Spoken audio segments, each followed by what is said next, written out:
Assalamualaikum warahmatullahi wabarakatuh. Perkenalkan, nama saya Kaifiat Rohma dengan NIM C0D022011 dari kelas F Perpajakan dengan mata kuliah Pajak Penghasilan Pemotongan dan Pemungutan. Baiklah, di sini saya akan menjelaskan tentang materi pemotongan pajak penghasilan pasal 22.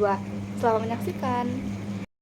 Baiklah, materi pertama yaitu pajak penghasilan pasal 22 adalah pajak yang dikenakan pada bendahara atau badan-badan tertentu, baik milik pemerintah maupun swasta yang melakukan kegiatan perdagangan ekspor, impor, dan reimpor.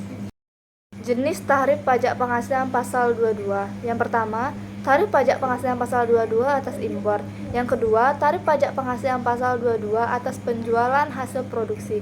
Yang ketiga, tarif pajak penghasilan pasal 22 atas pembelian yang dilakukan oleh pemerintah. Yang keempat, tarif pajak penghasilan pasal 22 atas hasil produksi atau penyerahan barang oleh produsen atau importir.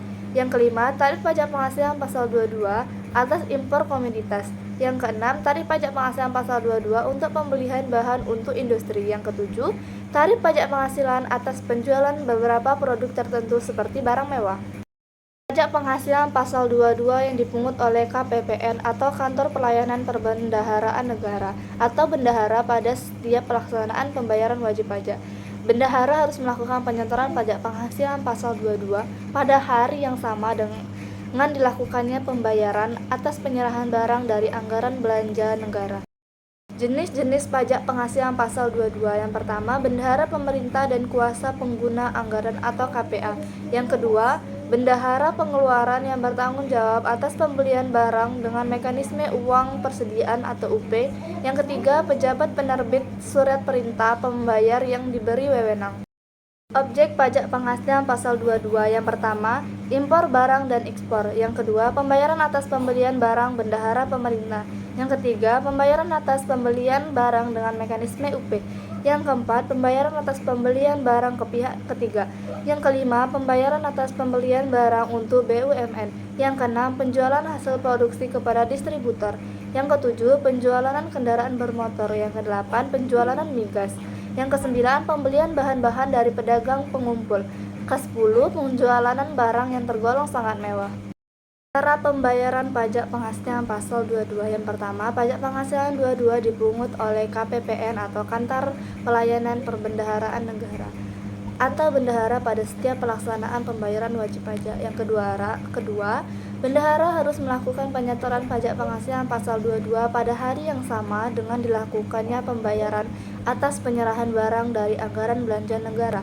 Yang ketiga, penyetoran dilakukan ke kantor pos dengan menggunakan ESP atau surat setoran pajak yang telah diisi atas nama rekanan serta telah ditangani oleh bendahara. Begitupun dengan pemungutan pajak penghasilan pasal 22 yang dilakukan oleh KPPN.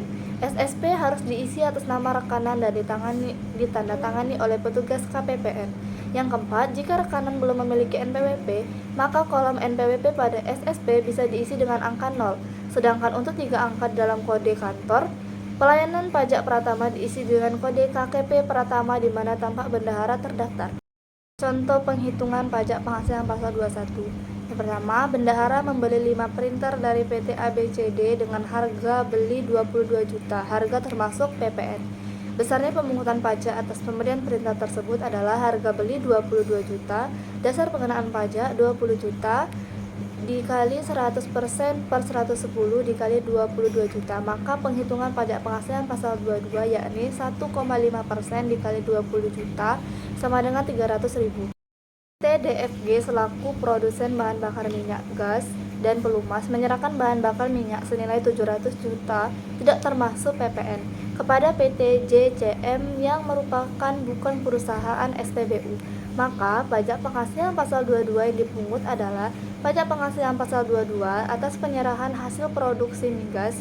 Tarif pajak penghasilan 22 hasil produksi migas dikali nilai jual yakni 0,3% dikali 700 juta sama dengan 2.100.000. Sekian dari presentasi yang saya sampaikan, lebih dan kurang saya mohon maaf. Saya akhiri, wabillahi taufiq wal hidayah. Wassalamualaikum warahmatullahi wabarakatuh.